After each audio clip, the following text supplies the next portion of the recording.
I am a 34-year-old software engineer living what I thought was a perfect life with my wife Emma in Denver. We were incredibly close with my younger sister Natalie and her husband Jake, spending almost every holiday and many weekends together at our homes or our shared vacation property in Aspen.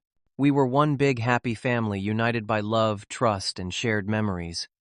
That was until last Thanksgiving when Jake pulled my wife aside in our kitchen and confessed he had been in love with her for years. That single moment set off a chain reaction that exposed dark secrets and tore our family apart in ways I never could have imagined. Before I tell you how one confession tore our family apart, let me know where you are watching from, and hit subscribe if you have ever discovered a shocking secret about someone you thought you knew. I grew up in a small town in Iowa where everyone knew everyone else.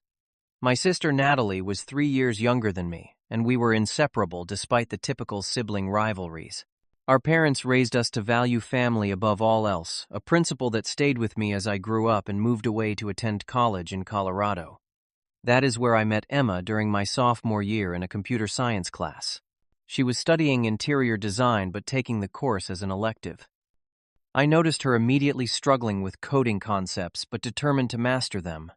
I offered to help, and those study sessions turned into coffee dates, then dinner dates, and eventually a proposal after graduation.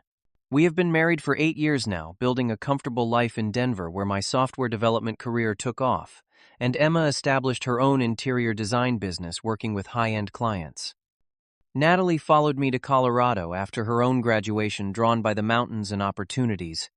She landed a job at a marketing firm where she met Jake 5 years ago. Their romance was a whirlwind compared to my steady relationship with Emma. Within 6 months of meeting, they were engaged, and 3 months after that, married in a lavish ceremony that Jake insisted on paying for entirely. From the beginning, Jake seemed perfect. Handsome, charismatic, and successful as a real estate developer, he appeared devoted to my sister. He would surprise her with extravagant gifts and romantic getaways, constantly showing public affection that made Natalie glow with happiness. I was initially protective, concerned about the speed of their relationship, but seeing Natalie so happy erased my reservations. The four of us quickly became inseparable.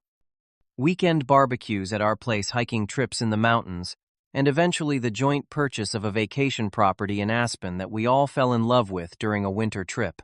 Jake found the property and orchestrated the deal, convincing us it was an investment opportunity too good to pass up. Emma and I pooled our savings with Natalie and Jake to make it happen, trusting his real estate expertise. Jake and I developed what I thought was a genuine friendship.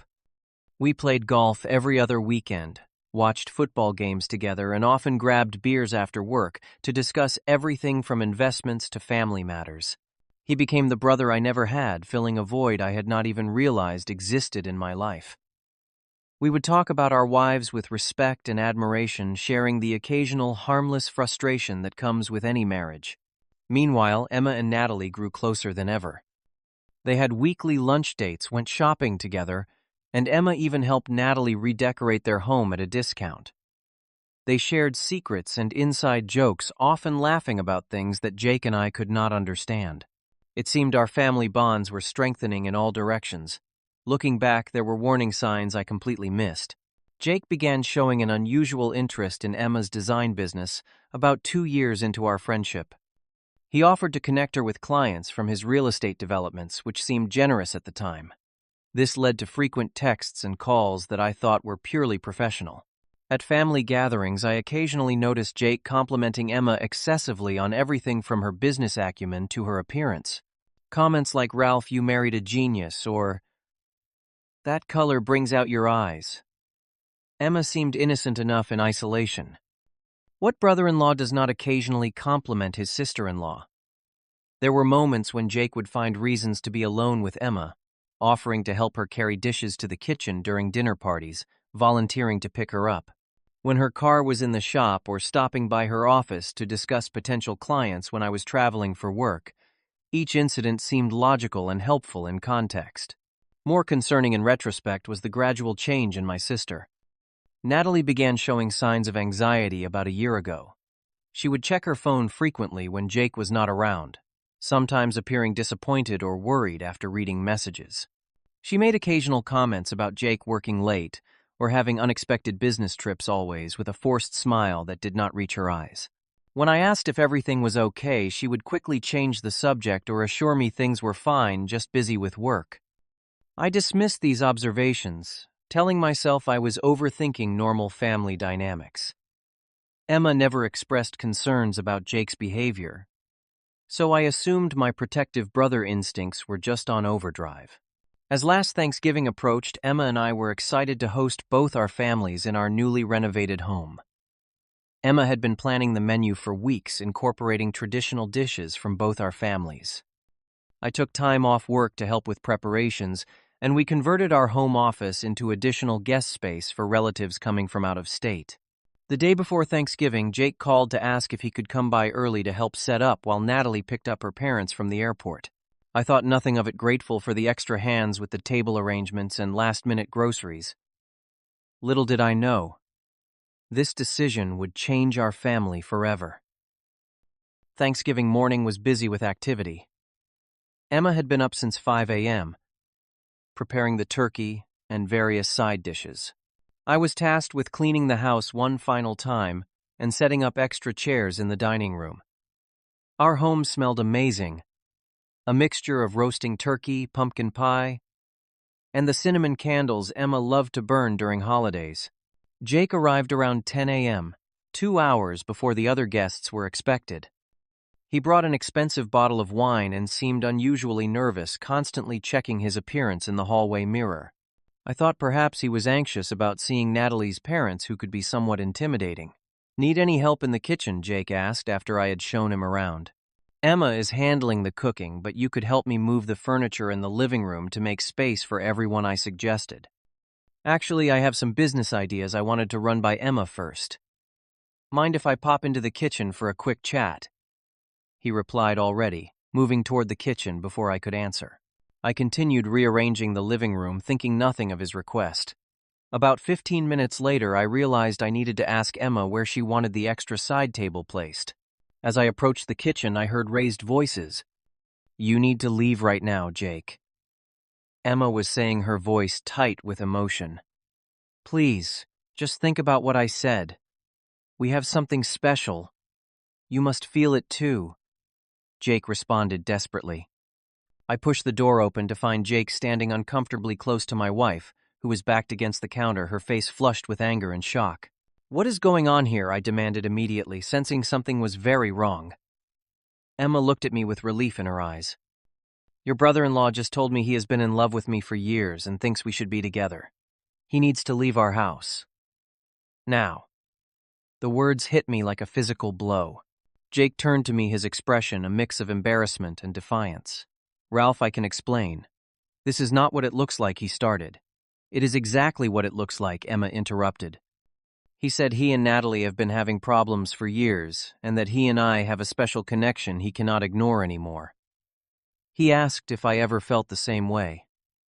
My mind struggled to process this information.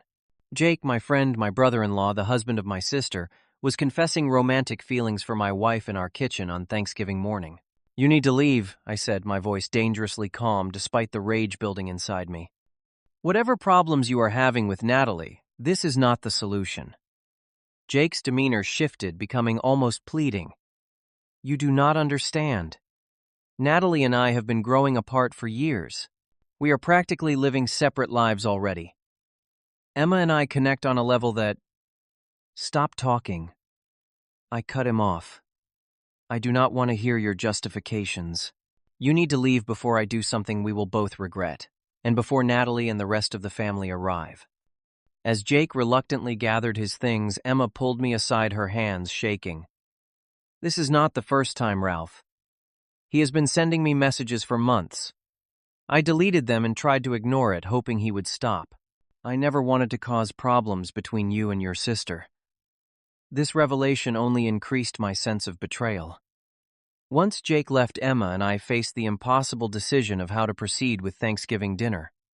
With guests already en route, we reluctantly decided to continue with the gathering, creating an excuse that Jake had been called away on an emergency business matter. The dinner was unbearably tense. Natalie kept checking her phone and sending Jake messages that went unanswered. She grew increasingly distressed as the evening progressed, barely touching her food. Other family members sensed the tension but thankfully did not pry, attributing the awkwardness to Jake's absence. After everyone left, Emma and I debated whether to tell Natalie about Jake's confession. We were still discussing our options when my phone rang around midnight. It was Natalie, her voice nearly unrecognizable through her sobs. "How could you both do this to me?" she cried. My heart sank. "What are you talking about, Nat?" "Jake just told me everything. About his feelings for Emma. About how she has been encouraging him for months. How you found out today and kicked him out." "That is not what happened," I said firmly. "Emma never encouraged anything. She has been trying to avoid him and his inappropriate messages. He cornered her in our kitchen today and confessed his feelings, which she immediately rejected." "Why should I believe you?" "My own husband and my best friend have been going behind my back, and my brother is taking her side," Natalie said bitterly before hanging up. Within 24 hours, our family had fractured completely. Extended family members began taking sides, despite not knowing the full story. Some believed Jake's version that Emma had led him on. Others suspected Jake, but did not want to get involved. I found myself in the impossible position of defending my wife, while trying not to completely alienate my sister, all while processing my own sense of betrayal by someone I had considered a brother. A week after the Thanksgiving disaster, Natalie finally agreed to meet me for coffee. She looked terrible with dark circles under her eyes and a hollowness to her cheeks that spoke of sleepless nights and skipped meals. Despite my anger at her accusations toward Emma, my heart broke seeing my little sister suffering so deeply. "I found things, Ralph," she said quietly after we sat down with our drinks. After our call, I confronted Jake again. He kept changing his story, so I checked his phone while he was in the shower. She pulled out her own phone and showed me screenshots she had taken. Jake's messages to Emma were inappropriate, but only told part of the story.